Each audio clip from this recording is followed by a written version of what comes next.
My entitled neighbor thought she ran our building. I moved into my new apartment on a Friday morning. It was the kind of day where the air already smells like summer and the world feels hopeful. I met a few neighbors while unloading boxes, an older man named Harold who helped me carry my TV, and a mum with a toddler who waved shyly from across the hall. Everyone seemed nice enough. Everyone except the woman in 5B. I first met her, or rather, heard her, before I even saw her face. As I was struggling with my couch in the hallway, I heard this shrill voice behind me. Could you not block the hallway? Some of us actually have things to do today. I turned around, and there she was. Maybe mid-20s, blonde, perfectly tanned, wearing a cropped designer hoodie and holding a pink iced drink the size of her head. Her hair was styled like she was headed to a photo shoot, not walking down an apartment corridor at 11 in the morning. "Oh, sorry," I said, trying to angle the couch out of her way. "I'm just moving in." She didn't help. Didn't even move to the side. Just sighed dramatically, took a sip of her drink, and said, "Well, maybe next time you could do that on a day people actually work." Then she clicked past me, perfume cloud following her like a warning sign. That was my first impression of Sabrina, or, as I'd later find out, Sabrina looks her online persona. That night, I looked her up out of curiosity after noticing several packages labeled brand collab piling up outside her door. Turns out she was a small-time influencer with around 80,000 followers. Mostly lifestyle and hot girl productivity videos. But in real life, she was the human version of an alarm clock that only screamed insults. Within a week, I noticed. The entire building seemed to orbit around her drama. She complained about noise whenever someone's kid laughed in the hallway. She berated the janitor for scratching her door when he vacuumed too close. Once, I watched her argue with the delivery guy for 5 minutes because he didn't smile enough when handing her sushi. Still, I tried to stay out of it. I was the new tenant. There was no need to stir things up. Until she made me her next project. It started small. She'd knock on my door and ask, "Hey, could I borrow your cart?" My packages are really heavy. I didn't mind the first few times. Then she started borrowing other things. My step stool, my vacuum, even a set of wine glasses I never saw again. Then the noise began. Every night, usually around 11, she'd start filming. Loud music, shouting into her phone, heels clacking as she danced across her hardwood floors. I could hear her screaming phrases like, "You guys, this is a luxury life hack," through the vents. I texted her once, politely asking if she could keep it down after midnight. She responded with a single message. "If you can't handle city life, maybe move back to the suburbs." I was furious, but I didn't want to escalate. The landlord wasn't exactly responsive, and I didn't want to make enemies right away. Then, one morning, I walked out to find my welcome mat missing, and my plant dumped over. Dirt everywhere. The building cameras didn't catch much. But you could clearly see a blonde blur walking past my door at 1:43 a.m., carrying what looked suspiciously like my mat. I knew it was her. When I confronted her about it later that day, she just laughed. "Oh my God, are you seriously accusing me of stealing your rug? That's sad." Then she flipped her hair, looked at me like I was gum on her shoe, and said, "You should really relax. You're giving desperate energy." I remember thinking, one day, she's going to trip over that attitude. And I was right. After the welcome mat incident, I tried really hard to ignore Sabrina. I told myself she was just annoying, entitled, whatever. But ignoring her didn't work. If anything, it made her bolder. She started treating the entire building like it belonged to her, but the way she focused on me made it personal. My mail would arrive shredded or soaked. And I would later see her Instagram story showing a cute DIY envelope confetti explosion. My packages were accidentally delivered to her door. Often expensive things I'd been saving for months. One morning, I walked out of my apartment to find that my bicycle, which I'd chained up carefully in the designated area, had somehow been moved and was leaning against a wall with a note taped to it. Front door parking is so last year. Try to keep up. I was furious, but I tried reasoning with her. Listen, this is getting ridiculous. You can't just take other people's stuff, I said when I saw her sipping a latte outside her door. Oh my God. Relax, she said, waving her hand like I'd just insulted the air. It's not a big deal. You're being so dramatic. I wanted to scream, but I bit my tongue. This wasn't going to be a simple confrontation. Then came the party incident. It was a Wednesday night, and I was trying to get some sleep because of an early meeting. Around 10, the music started with a bass so loud it shook the walls. I grabbed my phone and called the landlord, who, of course, didn't answer. I tried knocking. Quiet, she yelled from inside. I'm filming content! You guys, make it cinematic. I could hear the doors slamming, her friends laughing, someone screaming into a microphone. It went on until 2 a.m. I texted her the next morning. Please consider keeping it down. People live here, not just you. Her response was a screenshot of her follow account. 80,000 people are watching me live. People love this. If you can't appreciate art, maybe invest in noise-canceling headphones. I realized then that reason wouldn't work with her. She didn't think in the same reality as the rest of us. She was in her own universe, one where she was always right. Everyone else existed to applaud her, and property laws were suggestions. Week later, she escalated again. This time, she targeted my job. I work remotely, so I spend most of my days in the apartment. One morning, I logged on to my video call to find that my Wi-Fi was completely dead. Router blinking, nothing working. I reset it. Still dead. After calling the provider, it turned out someone had tampered with the line in the building. I had a suspicion, but I couldn't prove it. Later that evening, I found a new post on her Instagram. A blurry shot of a white router cord hanging out of a wall, captioned, "Nothing like a little chaos to spice up your day." I almost couldn't believe it.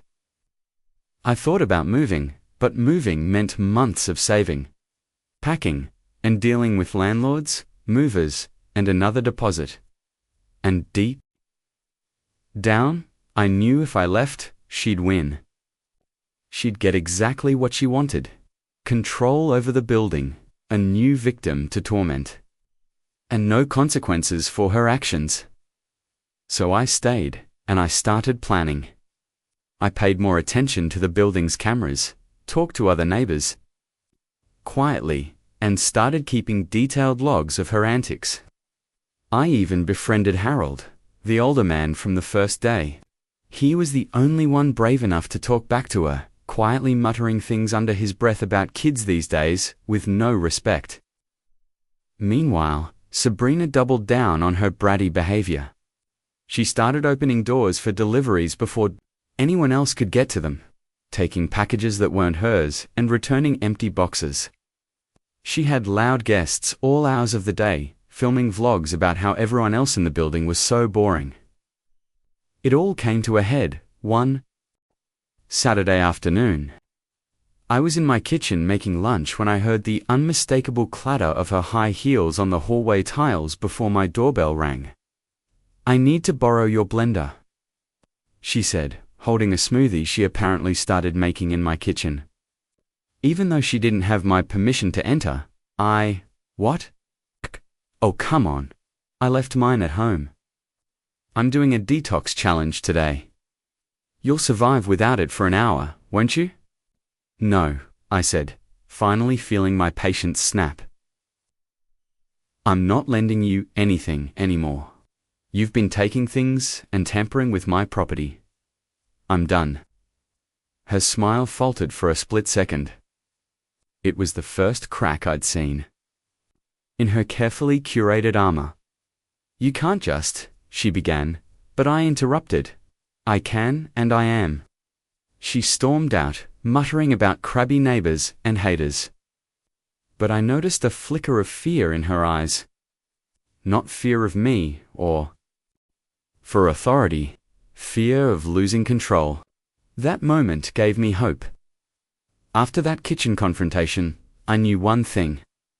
Sabrina couldn't be reasoned with, ignored, or coddled. She was a storm, and storms only respected resistance. So, I started taking careful notes. Every incident, every package theft, every noise complaint. I even set up a small spreadsheet on my laptop, almost comically detailed, tracking times, dates, and the people involved. At first, it felt a little obsessive, but soon, I realized something. This wasn't about me anymore. It was about the entire building. Everyone else was afraid to speak up, too. Harold, for example, had been keeping quiet after a confrontation a few weeks earlier left him with a bruised ego and a threat about calling the landlord because he's her manager now. He told me, quietly, that Sabrina had made everyone feel powerless, except me. I started talking to neighbors, gently at first. The mum with the toddler had complained about the constant filming, but she didn't want to escalate for fear of retaliation. The delivery guy, who often came by to deliver her endless subscription boxes, had stories of the dozens of small aggressions that built up into something more dangerous. The key was to build an alliance. To turn the tide without her realizing it, until it was too late. It started with small things. I made sure packages were delivered to neighbors instead of her.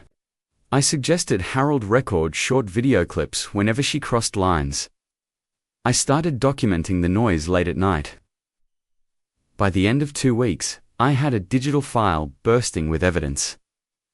Meanwhile, Sabrina seemed untouchable. She flaunted her influence online like armor. Her followers loved her audacity. She had a way of making misbehavior look like charm, and I knew that the next step had to be subtle. Something that wouldn't look like revenge, but like reality catching up to her. It began with a meeting. The landlord had been notoriously lazy, ignoring complaints for months. But I'd collected enough documented incidents to demand attention. I scheduled a meeting, careful to be calm, professional, and polite. I brought my spreadsheet, screenshots, timestamps, and short video clips of her antics. You're asking a lot, the landlord said, eyebrows raised. I don't want drama. I'm not asking for drama, I said, keeping my voice steady. I'm asking for enforcement of rules that exist for everyone's safety and peace. If this behavior continues, I can escalate legally. For the first time, I saw a flicker of worry in the landlord's expression with the realization that Sabrina was bigger than the building's policies, but also vulnerable. If pressure was applied correctly, then came the stroke of genius, if I can say that without sounding too proud. I knew she had a local sponsor for a luxury lifestyle pop-up event in the lobby. She had been planning it for weeks, posting stories about how glamorous it would be. But I also knew her schedule. She'd be filming at 9 a.m., prepping at 8 a.m., leaving the building empty until the event started. I slipped into the lobby early that morning and set up a small display for the building. Nothing fancy, just a subtle visual highlighting community rules and respect for neighbors in a neutral, tasteful way. Nothing personal, nothing that looked like an attack. When Sabrina arrived, her eyes went wide. She saw the display, then the slight smirks of a few neighbors she'd previously ignored. It was subtle, almost imperceptible, but it worked. Her confidence wavered for the first time. She tried to push past it, tried to film as if nothing mattered. But the camera wavered in her hand. Then the catwalk moment happened. Sabrina was standing on a small riser, speaking into her camera, pretending to be the star of the building. She didn't notice that the neighbor's toddler had wandered near the cord of her lighting setup. The toddler tripped. The lights fell, not on anyone, thankfully, but right into the carefully curated stack of her subscription boxes. For a split second, she froze. Then, in a dramatic reaction, she tried to salvage everything. Boxes toppled. The smoothie she had been holding spilled on the floor, and her followers, watching live, saw the glamorous influencer she claimed to be in real time. I didn't interfere. I just watched from my apartment, heart pounding, because this was it. This was her moment of human vulnerability. The kind of reality she'd always ignored. By evening, whispers began in the building. Harold smiled at me knowingly. The mum with the toddler shook her head, but laughed softly. Other neighbors started speaking up about the noise, the theft, and the intimidation. Suddenly, she was not untouchable. Suddenly, she was just Sabrina, blonde, flustered, and human. After the lobby incident, Sabrina's world started cracking. At first, it was just small things. Neighbors refusing to answer her calls, delivery drivers hesitating before handing her packages, and even her friends commenting on her posts that maybe she should chill. I stayed calm, keeping my records and letting her dig her own grave. Then came the Friday night she overplayed her hand. It was around 8 p.m., and I was in my apartment writing. I heard the familiar clatter of her heels in the hallway, fast, confident, and irritating. But tonight, she wasn't alone. There were 4 people with her, all laughing, filming, and talking over each other. I peeked out the peephole. They were carrying what looked like dozens of boxes, more subscription products than I could count. I rolled my eyes. A party of chaos in my building, but nothing I hadn't seen before. Then I saw her plan. She was setting up in the common lounge. The same lounge we all paid for as part of the building fees, turning it into a pop-up glam experience for herself. I could hear her voice as I dialed the landlord on speed dial. Everyone, gather around. I'm about to give you the most exclusive experience ever. The irony was, she didn't notice that Harold, the mum with the toddler, and a few other neighbors, had arrived quietly in the lounge. They'd seen the warning signs, and they weren't going to let her ruin it this time. One by one, her packages began to topple, not maliciously, just nudged carefully out of the way. The setup began to collapse under its own weight. A tower of boxes crashed with a loud bang, and Sabrina squealed. Not the fun, curated squeal for her followers, but real panic. Her live camera kept rolling. She scrambled, trying to salvage the display, but it was hopeless. A smoothie she had carefully blended spilled across the table. Confetti she had prepared for dramatic flair stuck to her hair and hoodie. Her friends panicked, trying to help, but only made it worse. And that's when Harold stepped in. "Time to clean up," he said calmly, placing a hand on one of the boxes to prevent it from toppling further. "This is a shared space. You're going to respect it." Sabrina froze. For the first time, she didn't have an answer. Her mouth opened and closed, but nothing came out. Her live audience, watching her in real time, saw the glamour drip away. This was no staged oops moment. This was raw, public, and human. Comments poured in. "She's literally having a meltdown on live. Didn't she act so perfect yesterday? This is actually hilarious." Even her most loyal followers started questioning her. The illusion was gone. The landlord arrived shortly after, having finally returned my call. He watched quietly as Sabrina struggled to regain control of the situation. For once, he wasn't dismissive. "Miss Lutz," he said, tone calm but firm, "this space is for all tenants. You've used it for personal gain, ignored complaints, and created a hazard. We need this cleaned up, now." Sabrina's face turned red. She sputtered, trying to justify, to charm, to manipulate. But nothing worked. Not her influencer aura, not her follower count, not her fake confidence. Everyone in the room watched her unravel. Then came the final blow. Her Instagram live froze. She had been streaming everything, and in her panic, she had knocked over the power cord to her Wi-Fi extender. Her perfect stream cut out. In that moment, she was just a woman standing in a mess she had caused, completely exposed. It was poetic justice. She had spent weeks bullying, stealing, and intimidating, and now, all of it collapsed because she couldn't control the simplest reality. Other people existed too. Neighbors quietly stepped in to help clean up. Even the mum with the toddler. Harold guided her through picking up boxes and mopping the smoothie. Her friends tried to help, but even they seemed to lose confidence, realizing that being part of her chaos wasn't fun anymore.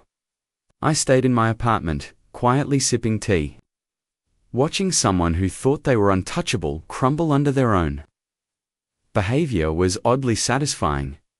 By the time it was over, Sabrina was quiet. Not just embarrassed, but humbled. I could see it in her posture. Shoulders slumped, gaze downward, not a single flourish left. Even her hair, usually perfect, was mussed from the confetti and spilled smoothie. The next morning, the building was buzzing. People talked, laughed, and shared the video clips that had circulated privately among neighbors. Sabrina's followers didn't seem to mind her mess online, but in real life, she was no longer untouchable. Her antics didn't end, but they were smaller and more careful. She stopped taking things that weren't hers. She didn't blast music until 2 in the morning anymore. She even apologized quietly to the janitor. It was a tiny, awkward gesture, but a gesture nonetheless. By the end of the week, life in the building returned to normal. The noise reduced, packages stopped disappearing, and people started feeling calm again. Sabrina was still there, but she no longer ruled everything with entitlement. She had learned, the hard way, that real life doesn't bend to ego and influence. And the best part was, she couldn't blame anyone but herself. I'd watched her crumble, yes, but I'd also watched her learn. Not all lessons come easy. Not all victories are loud. But sometimes, the quiet satisfaction of justice served is better than any applause. The week after the lobby incident felt surreal. The building was quieter, calmer, almost peaceful for the first time since I moved in. No more late-night parties, no more stolen packages. No more passive-aggressive Instagram stories filmed right outside someone's door. It wasn't just peace. It was a shift in power. Suddenly, neighbors who had been timid, afraid, or simply resigned were more confident. Harold started organizing casual hallway chats. The mum with the toddler brought cookies to share. Even the maintenance staff seemed to walk a little taller, smiling more instead of ducking away from Sabrina's outbursts. Sabrina herself was different. She was still stylish, still posting her carefully curated photos, but there was a noticeable caution in her movements. She no longer barged into neighbors' apartments or tried to borrow things without permission. Her streaming had shifted from loud, chaotic antics to quieter lifestyle tips, almost as if she was trying to maintain her brand without drawing real-world backlash. I had to admit, part of me felt a little bad. Not for her, exactly, but for the human beneath the entitlement. She was learning, slowly but surely. One afternoon, I found her struggling to open a stubborn package outside her apartment. Her hands fumbled, her perfectly manicured nails getting caught in the tape. Normally, I would have ignored it, but something in me clicked. "Need a hand?" I asked, stepping closer. She looked at me, wary at first, but then nodded. Together, we got the package open. It was awkward. She kept brushing her hair back, avoiding eye contact. But there was a shift in the energy between us. "Thanks," she muttered, almost under her breath. That single word was a milestone. She had gone from untouchable diva to someone who could admit she needed help. In the following weeks, the change became more evident. She started greeting neighbors politely, even helping with small community initiatives like hallway cleaning and recycling. She never apologized directly for the months of chaos, but her actions spoke louder than words. I realized then that, sometimes, the most satisfying victories aren't about seeing someone crash spectacularly. They're about watching them learn, adjust, and finally face reality. The building thrived after that. Noise complaints dropped, and neighbors started organizing small events like movie nights in the common lounge, potlucks, and casual evening chats. Sabrina participated, hesitantly at first. But gradually she became part of the community rather than its tyrant. One evening, Harold knocked on my door with a grin. "You did good," he said simply. "I just waited," I replied. "That's the thing," he said. "Most people would have yelled, threatened, or moved. You played the long game. And it worked." It was strange to hear it framed that way. I hadn't thought of it as a strategy at first. I had just wanted to survive the chaos. But looking back, every spreadsheet, every note, every careful observation had been part of something bigger. A plan, unintentional at first, but effective. Nonetheless, even Sabrina's online presence changed subtly. Her followers noticed it too. She became slightly more relatable and less perfect. She posted stories about learning from mistakes, about community, and about small personal growth. Some people mocked her, some praised her, but in the building, she was no longer a menace. Then came a small but symbolic moment. The building had decided to host a casual community barbecue in the courtyard, something we'd never dared do while Sabrina was running the chaos show. She showed up, of course, a little anxious, but willing to help. She carried a tray of cupcakes, offering them to neighbors politely. I watched her from across the yard, surrounded by people she had once dominated. With attitude alone, she smiled nervously as someone complimented the cupcakes. She laughed at a joke that wasn't about her, and for a moment I saw her as human. It was poetic, really. She had craved attention, control, and admiration, and now she was getting recognition. But the recognition came with humility, with community, and with respect rather than fear. That night, as the barbecue wound down and neighbors began heading to their apartments, I leaned against the railing and took a deep breath. Sabrina walked past me with a small smile, nodded, and said, "Thanks for everything." I nodded back. No words were needed. She had learned, she had grown, and the building had healed. The weeks following the community barbecue were quieter than I had imagined possible. Sabrina still lived next door, still posted her perfectly filtered Instagram content. But the chaotic energy that had dominated the building for months had faded. Gone were the late-night parties, the constant filming in shared spaces, and the petty thefts. In their place, a cautious calm had settled over the entire fifth floor. It wasn't just the absence of chaos, it was the presence of something better. Balance. Neighbors who had once flinched at the sound of her heels in the hallway now smiled when she waved. Delivery personnel greeted her politely without fear. Even Harold, usually grumpy about everything, seemed lighter, as if the building itself had exhaled a sigh of relief. Sabrina herself had changed too. Not dramatically, she was still stylish, confident, and unmistakably an influencer. But her arrogance had softened.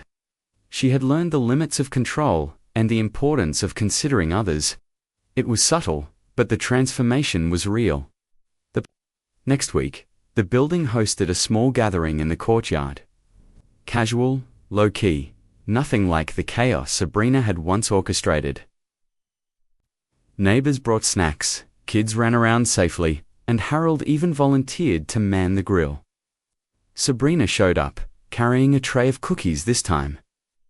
She walked past me and gave a small nod, a quiet acknowledgement of the role I had played. In helping the building regain its calm, the afternoon was peaceful, almost idyllic. People chatted, laughed, and shared stories. Sabrina was part of it, but she wasn't the center of attention. She wasn't filming for followers, issuing instructions, or demanding admiration. She was just present. I watched her interact with the neighbors, handing out cookies, offering help to someone struggling with a chair, laughing at others' jokes. It was subtle, almost mundane, but for me, it was a victory. Another change I noticed was in the neighbors. They started speaking up more often and expressing their concerns without fear. The building felt like a community for the first time since I moved in, rather than a collection of tenants tiptoeing around a tyrant. Weeks later, I sat on my balcony, sipping tea and watching the sun dip behind the city skyline. The sounds of neighbors chatting, kids playing, and birds singing filled the air. There was a sense of calm I hadn't felt in months. Sabrina walked past, waving politely. I waved back. No drama, no ego, just quiet acknowledgement of growth and humility. And I smiled, knowing that sometimes justice doesn't need fireworks. Sometimes it's quiet, lasting, and perfectly balanced.